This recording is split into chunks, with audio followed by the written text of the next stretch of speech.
பெரியவர்கள் இருக்கிற இந்த அண்ணா திராவிட முன்னேற்ற கழகத்தை இன்னைக்கு திடீர்னு ஒரு நடிகர் வந்து ஒன்றும் செய்ய முடியாது. 4 பேர் கூட்டம் வருதுன்னா வடிவேலுக்கு இது கூடாத கூட்டமா? வடிவேலு பார்த்தா கூட்டம் கூடுச்சு. ஆனால் ஒரு பத்திரிகையாளர் தான் சொன்னாங்க, நடிகர் விஜய்க்கு 18 வயசுக்கு கீழே இருக்கவன் தான் வந்திருக்கான். கவலைப்பட வேண்டியதில் அவனுக்கு ஓட்டுரிமையே இல்லை. அவனுக்கு வந்த கூட்டம் எல்லாம் வாக்காளரே இல்லை.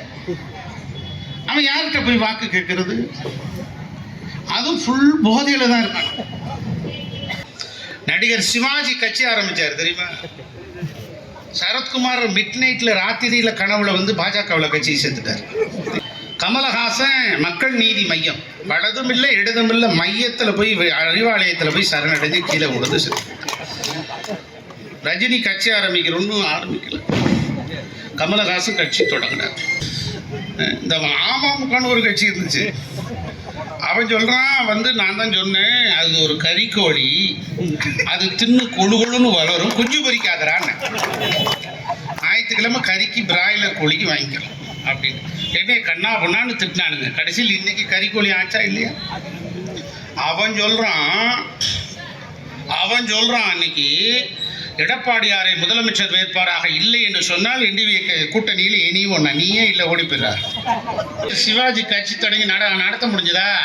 பாக்கியராஜ் முடியல, டி ராஜேந்திரன் முடியல, தா பாண்டியன் ஒருத்தர் கட்சி தொடங்கினாரு, இவர் ப சிதம்பரம் கூட ஒரு கட்சி தொடங்கினாரு, ராமராஜன் கட்சி தொடங்கினாரு, யாரோரோ கட்சி தொடங்கி பார்த்தோம்.